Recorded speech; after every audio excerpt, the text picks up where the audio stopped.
Now look at this case 3 where the transfer function has complex conjugate poles. So complex conjugate poles means we have an expression like this, squaring poles. So when we have a transfer function like this, then we have to simplify that transfer function as case 3. That means this type of expressions will have complex conjugate poles. So what we do is when we are having a squaring function like this, then this entire squaring function will be considered as one term, and in the numerator, while writing a single constant, we will write as bs plus c, because here two poles are included. Of course, even though this is a single term, but two poles are included, so that means we must use two constants here, and that can be represented as a bs plus c for this particular term. Okay, so and we will do the same thing as we have done in a case 1 and case 2 to obtain a, b and c. However, we must compare the b terms and the c mean b terms means the s term that is hanging with b. What is the power of s term that is hanging with b? That s power must be compared to obtain b. Similarly, the s power that is hanging with c, that must be compared with the same s power, so that we can obtain this b and c constants. And how this can be done, uh, we will see in the example. But you must aware of one thing, that whenever we are having this type of squaring expression, we're having this type of squaring expression which is a single term, so we must simplify this term in order to write in this formula. So writing like this is a little difficult, so that's why we have to use some basic mathematical simplification in order to get this x plus y whole square formula. So you can see here that has been given here. So here you can see b by 2 whole square is added and b by 2 whole square is subtracted, because nothing. So if we add and subtract, so this equation remains constant, because this plus and minus will get cancelled and we will get the same equation as previous. So that means there is no effect by adding this b by 2 whole square and minus b by 2 whole square. Why I have done this? Because I want to convert this denominator into this type of expression, right? Here I have to have a 2, but here in the term b doesn't have any 2. That's why I used b by 2, so that this b by 2 and 2 will get this get cancelled. So we'll have s square plus bs plus c, which is same as the our original transfer function. For doing this, so I have taken a multiplication in the numerator, as well as the denominator is divided by 2, multiplied by 2 the numerator, as well as the denominator is divided by 2, so both will get cancelled to remain the same equation.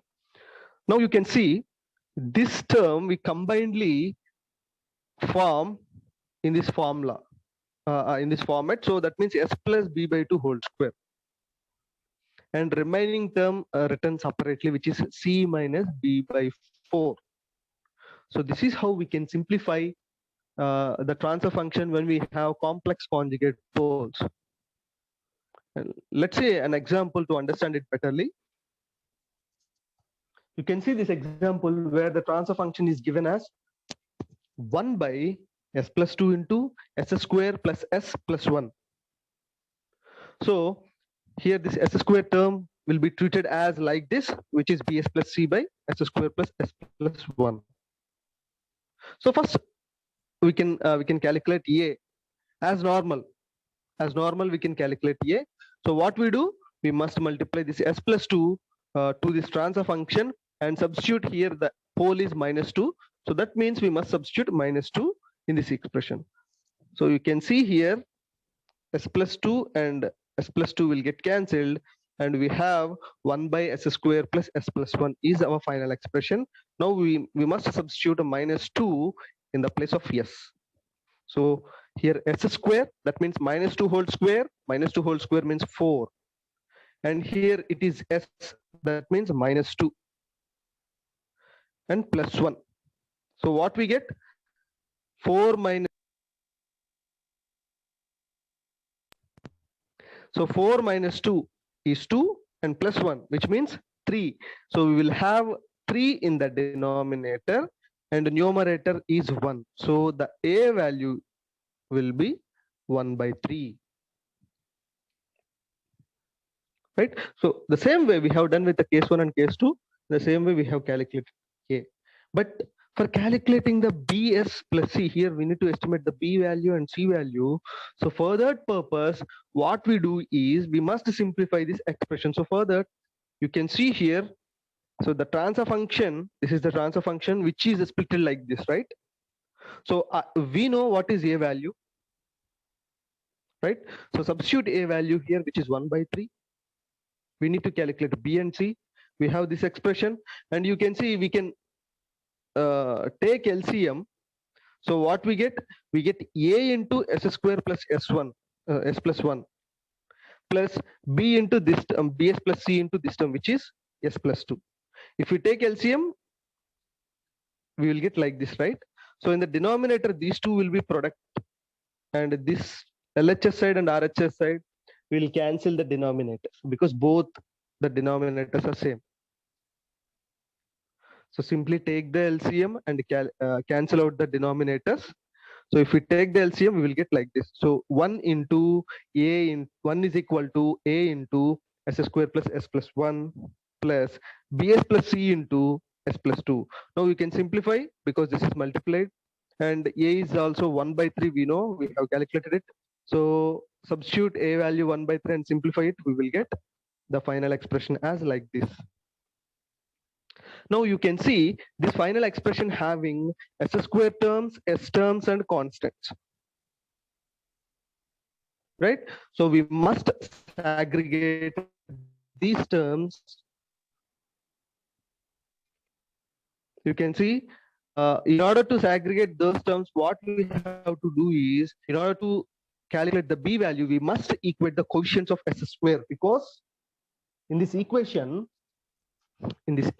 you can see if we take the b as common, then s square, if you consider s square term common, then we will have s square by 3 plus b into s square.